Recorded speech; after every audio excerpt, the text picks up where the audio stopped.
Buenas tardes. El día de hoy damos inicio a nuestra clase de delitos especiales. Mi nombre es Hilda Ortega y yo les voy a impartir esta asignatura. La verdad que es muy interesante. Para quien no me conoce, pues soy abogada litigante, de alguna forma especialista en materia penal. Ahora sí que todas las asignaturas que he realizado son relativas a la materia penal. Hoy empezamos de acuerdo con nuestro programa, que obviamente se los voy a hacer llegar a través de la página. Nada más le vamos a agregar un poquito de introducción, porque nuestro programa se va directamente al tipo de delitos, delitos especiales, y nos dice, por ejemplo, secuestro, falsificación, falsedad, en sí, la clasificación de cada uno de ellos. Pero es muy importante que ustedes sepan qué es un delito. Un delito es la acción u omisión de la conducta de una persona, ¿sí? No nada más el actuar está establecido como una conducta delictuosa en el Código Penal, sino también la omisión a realizar un deber o alguna conducta que tú debes de realizar. Ese es lo que son los delitos en sí, el delito como tal. Aquí en nuestro temario nos aparece la diferencia que hay entre las legislaciones. Nosotros tenemos una legislación estatal y una legislación federal. Si nosotros, bueno, como ustedes saben, desde el 2016 se establece en toda la República un Código Nacional de Procedimientos Penales. Está en miras de realizarse un Código Penal nacional, es decir, ahora sí para todo el estado, para todos los estados, perdón, para toda la República Mexicana, pero pues ese nada más está en el Congreso, todavía no tenemos nada y que sí sería interesante pues que se unificara.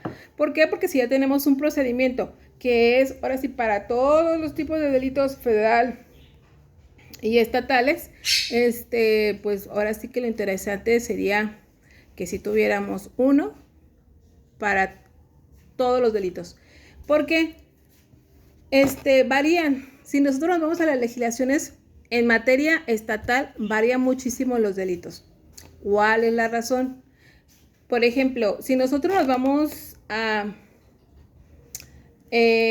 Tamaulipas, las partes del norte, Tijuana, Sonora, vamos a encontrar el mayor índice de delitos en materia a lo mejor de trata y delitos feminicidios. Porque, o sea, si nosotros, por ejemplo, vemos las muertas de Juárez, o sea, se da mucho el índice en ese tipo de conductas delictuosas, ¿sí? Ya sea materia federal o materia estatal. Aquí algo bien importante que muchos a veces decimos, o sea, ¿cómo vamos a establecer la competencia de la materia federal o la materia estatal? ¿Por qué ciertos delitos los atrae el fuero federal y ciertos delitos no? Bueno, las reglas para ello no las establece, para lo federal, nos establece el artículo 51 de la Ley Orgánica del Poder Judicial de la Federación. Estos nos dice que son los delitos de orden federal los previstos en las leyes del Código Penal Federal, pero también en las leyes especiales. ¿Cuáles serían las leyes especiales? La ley contra la delincuencia organizada, la ley de trata de personas, a lo mejor delitos en materia de amparo, por ahí también hay algunas conductas que nos llevan al fuero federal. Esos son los delitos especiales. Dice, los señalados del 2 al 5 del Código Penal Federal. Ahorita lo vamos a ver cuáles son esos delitos. Los cometidos en el extranjero por agentes diplomáticos, personas oficial de las legislaciones de la República y consulados mexicanos, cónsules mexicanos, los cometidos por estas personas. Los cometidos en las embajadas y las legislaciones extranjeras, en aquellos en que la federación sea un sujeto pasivo, los cometidos por un servidor público o una persona empleada federal en ejercicio de sus funciones o con motivo de ellas. Los cometidos por un servidor, los cometidos en contra de una persona servidora pública o empleada federal en el ejercicio de sus funciones o con motivo de ellas, así como cometidos contra la o el presidente de la República, las y los secretarios del despacho, el fiscal general de la República, los diputados, los senadores, los congresos de la Unión, las y los ministros magistrados, jueces del Poder Judicial de la Federal, las y los miembros del Consejo de la Judicatura Federal, las y los magistrados del Tribunal Electoral del Poder Judicial de la Federación, las personas titulares de los órganos constitucionales autónomos, las directores o miembros de las juntas de gobierno o en su equivalente los organismos descentralizados, los perpetrados con motivo del funcionamiento de un servicio público federal, aunque dicho servicio esté descentralizado o concesionado. Los perpetrados en contra del funcionamiento de un servicio público federal, todos aquellos que ataquen, dificulten o imposibiliten el ejercicio de alguna atribución, los señalados en el artículo 389 del Código Penal Federal, los cometidos contra los funcionarios electorales federales, contra los artículos 366 ter y 366 quater de del Código Penal Federal. Cualquier conducta que sea realizada por cada una de estas personas o en contra de estas personas, esos son los delitos federales, ¿sí? Esos son los delitos que puede atraer el fuero federal. En materia, todo lo que no está, ahora sí que, digamos por lógica, todo lo que no establece aquí, lo ve la materia estatal, el Código Penal del Estado. En particular, el Código Penal del Estado establece nuestra definición también. Si nos vamos al artículo 12 del Código Penal del Estado de Jalisco, en el título segundo, capítulo primero, que nos establece las reglas sobre los delitos y la responsabilidad de los partícipes. Dice, un delito es el acto u omisión que concuerda exactamente con la conducta como tal, se menciona expresamente en este código o en las leyes especiales. Para que puedan aplicarse legalmente las penas y medidas de seguridad previstas en cada una de las figuras típicas reguladas en este código, debe acreditarse un hecho punible para la configuración del delito, la existencia de los siguientes elementos. ¿Cuáles son los elementos? Eso viene súper importante, teoría del delito, pero que pues para entender nuestra asignatura es muy necesario conocer que los elementos del delito, una es la conducta, la tipicidad, la antijuricidad y la culpabilidad. Tratándose de los sujetos declarados inimputables, para que se le pueda aplicar la correspondiente medida de seguridad, bastará la acreditación de elementos descriptivos, las fracciones 1, 2 y 3 del presente código. Aquí, por ejemplo, porque es muy importante, si nosotros tenemos la estructura de un delito, la forma, la conducta, la tipicidad, la antijuricidad y la culpabilidad. Si falta el primer elemento, no tenemos un delito, ¿sí? Es parte del todo. Es decir, nosotros tenemos un vehículo que está compuesto por un motor, por una batería, por amortiguadores, por llantas. Pero si nosotros tenemos el vehículo muy bonito, de lujo, pero no tiene motor, entonces no tenemos un delito, ¿sí? Posiblemente tengamos otro tipo de delitos, o a lo mejor vienen las excluyentes de inculpabilidad o las partes de inimputabilidad. Si a lo mejor tenemos un vehículo muy bonito con motor y todo, pero le faltan las llantas. Ahí también otra cuestión, que a lo mejor sí se da una conducta, aunque le falte esta parte. O sea, ¿por qué? Porque no le falta lo medular, que es el motor, ¿sí? Aquí, por ejemplo, esta conducta, estos elementos, perdón, nos da como consecuencia la formación de un delito. Y la persona que le es atribuida un delito, anteriormente se le llamaba delincuente, pero ya vienen los derechos humanos, entonces a una persona no le podemos llamar como tal delincuente, pero sí es considerada de manera general como imputable, como imputado, ¿sí? Entonces, lo contrario, una persona que no es inimputable. Es decir, a lo mejor va a haber personas que, pues, que la conducta no no existe la voluntad, porque a lo mejor es una persona que está en estado de interdicción. Entonces, esta cuestión vicia uno de los delitos de la conducta. Entonces, no es una persona imputable, sino una persona inimputable, ¿sí? Esta persona inimputable no puede estar, ahora sí, castigada conforme a las leyes del Código Penal. A lo mejor es necesario un tratamiento médico, psicológico, psiquiátrico, y puede ser, dependiendo la gravedad de lo que haya sucedido, internada en un centro especial para este problema, porque es una persona inimputable, ¿sí?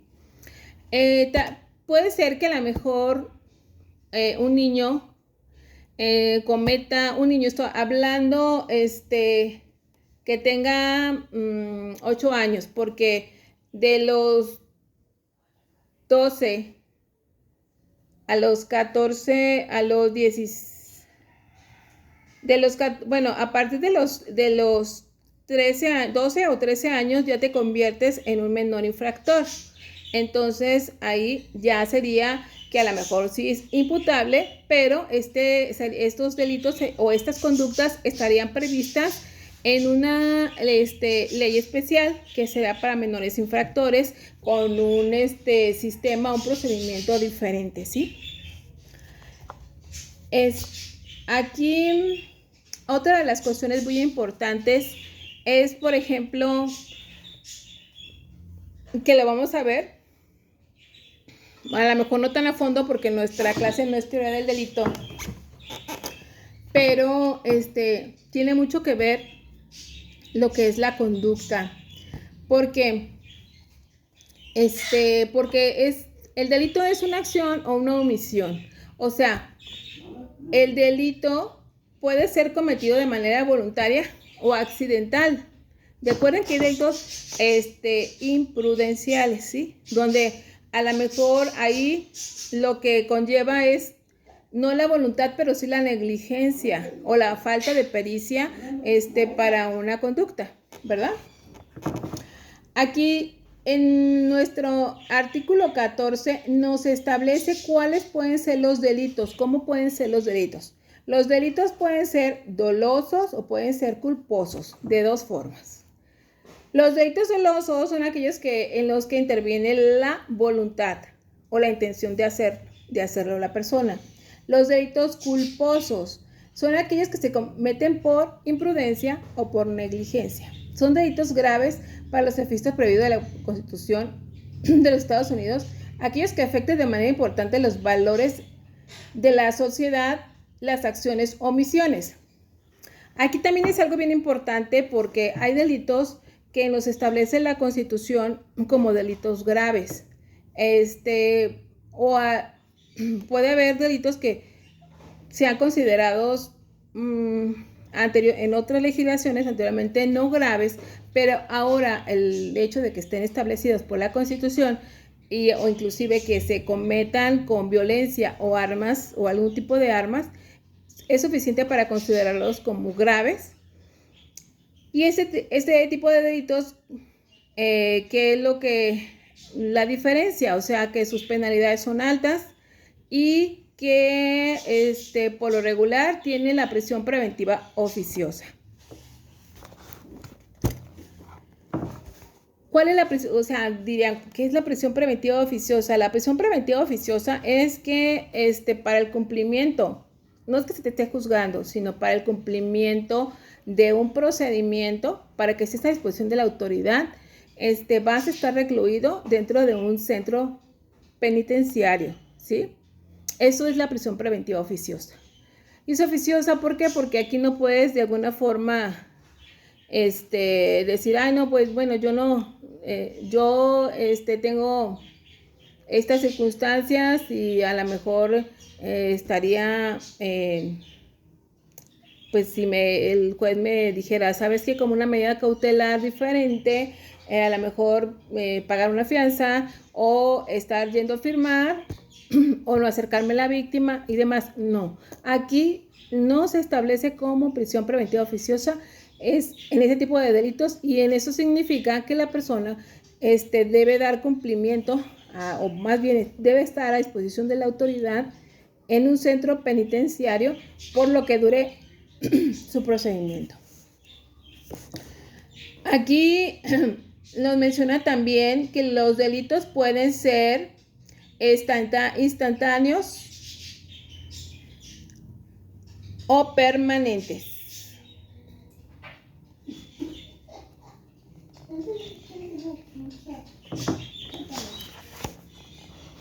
Los delitos culposos, bueno, vamos por partes.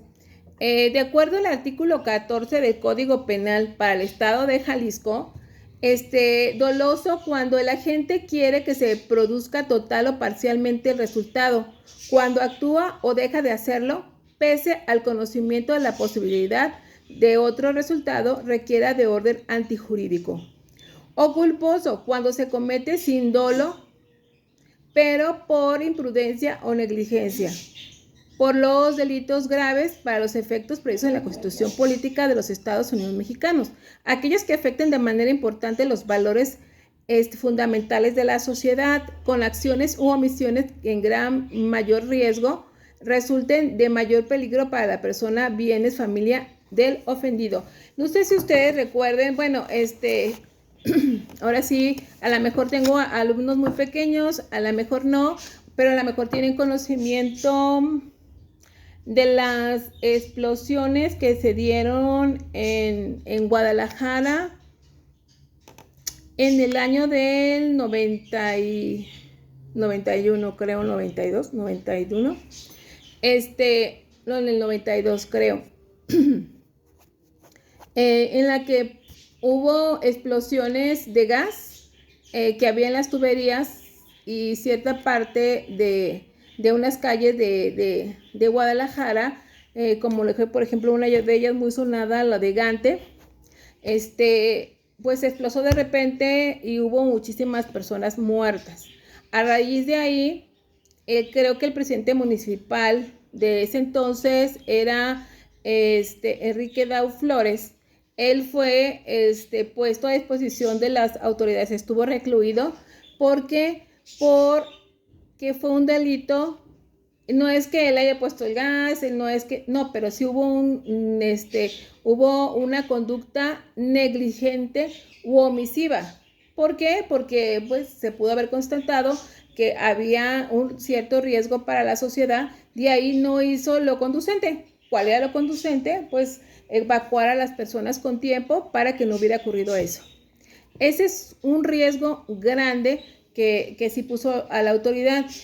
Nosotros podemos decir, ay, pero pues él no es el encargado directamente de todo, tiene personas, asesores, tiene personas que se encargan, sí, pero su ley orgánica, ahora sí, su investidura como servidor, establece que tiene a su cargo, digamos, el bienestar, el bien común para la sociedad. Y esta la puso en peligro, la puso en riesgo, tan así que hubo muchas muertes, hubo muchos daños a las propiedades. Dice, en el artículo 15 del Código Penal para el Estado de Jalisco, nos menciona que el delito es instantáneo y el delito es instantáneo cuando su consumación se agota en el preciso momento en que se realizan todos los elementos constitutivos, es decir, cuando después de consumado sigue produciendo efectos, es continuado. Y es continuado cuando el hecho que lo constituye implica una pluralidad de acciones o omisiones de la misma naturaleza, procedentes e idéntica intención del sujeto, que violan el mismo precepto legal en perjuicio del mismo ofendido. Aquí hay delitos, por ejemplo, en un homicidio, una persona priva de la vida a otra persona con un arma de fuego, hasta ahí se consumó el delito es consumado.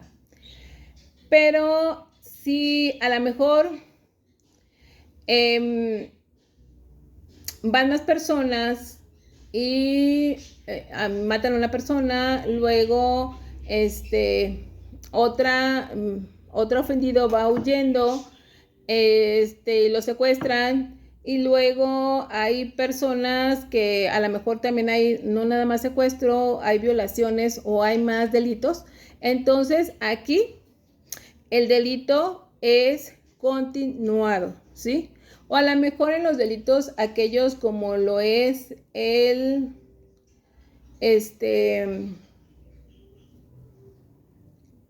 la desaparición forzada, pues hasta que no encuentren ahora sí que a la persona, pues son continuados, ¿sí?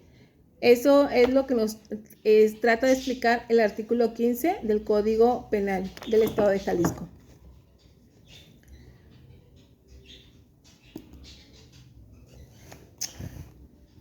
Aquí, si nosotros nos vamos a la legislación federal, penal federal. Bueno, antes que nada me gustaría recomendarles lo que es el Código Penal para el Distrito Federal, pero nada más como para que tengan ustedes conocimiento cultural o a veces nos puede ayudar como tipo de derecho comparado. ¿Por qué? Porque en este artículo se me hace muy bueno, a veces te saca ahora sí que de apuros, porque en donde nos dice que es un delito o una omisión, nos habla, de hecho nos establece ahí, me gustaría que ustedes se dieran la oportunidad de, ahora sí, descargar un código penal para el Distrito Federal y van a ver que dice, por ejemplo, el artículo 15, principio de acto. El delito solo puede ser realizado por acción o por omisión. Luego, 16, omisión impropia o comisión por omisión. El delito de resultado en materia será atribuir el resultado típico producido a quien omita impedirlo. Si tenía el deber jurídico de evitarlo, sí, es garante del bien jurídico, de acuerdo a las circunstancias, puede evitarlo. La inactividad de su eficiencia equivale a la actividad prohibida del tipo. Es garante del bien jurídico aquel que aceptó efectivamente su custodia, voluntariamente formaba parte de una comunidad que afronta peligros de naturaleza con una actividad procedente, culposa, fortuita. Es decir, aquí nos está estableciendo parte de la teoría del delito, ¿sí? Acá nos dice el delito es instantáneo, es continuo y es continuado. Así nos establece entre paréntesis. Nos explica más que el delito instantáneo o este tipo de delitos, ya sea instantáneo, continuo y continuado, es atendible al momento de su consumación. Instantáneo, nos dice, cuando la consumación se agota en el mismo momento en que se han realizado todos los elementos de la descripción legal. Es decir, cuando se agota la conducta, la tipicidad, todos los elementos del delito, hasta ahí. Es permanente o continuo cuando se viola el mismo precepto legal y la consumación se prolonga en el tiempo. ¿Sí? Como le decía, la desaparición forzada, pues no encuentran a la persona, bueno, así que va a continuar. Continuado, bueno, permanente más bien. Cuando en una unidad de depósito delictivo plural de conductas, decía, uno comete un homicidio, luego ahí pues va corriendo, atropella a otra persona, levantan a otra persona, hacen pluralidad de conductas ilícitas e identidad de sujeto pasivo, o sea, persiguiendo a las mismas personas, se concretan los elementos de un mismo tipo penal, ¿sí? También nos establece cuál es la diferencia entre dolo y culpa. Bueno, es algo parecido a toda a la legislación de nuestros estados, pero esta legislación tiene en particular eso, que te establece, ahora sí que te especifica con manzanitas parte de lo que es la teoría del delito, ¿sí? Espero que sí se den la oportunidad de revisar este código.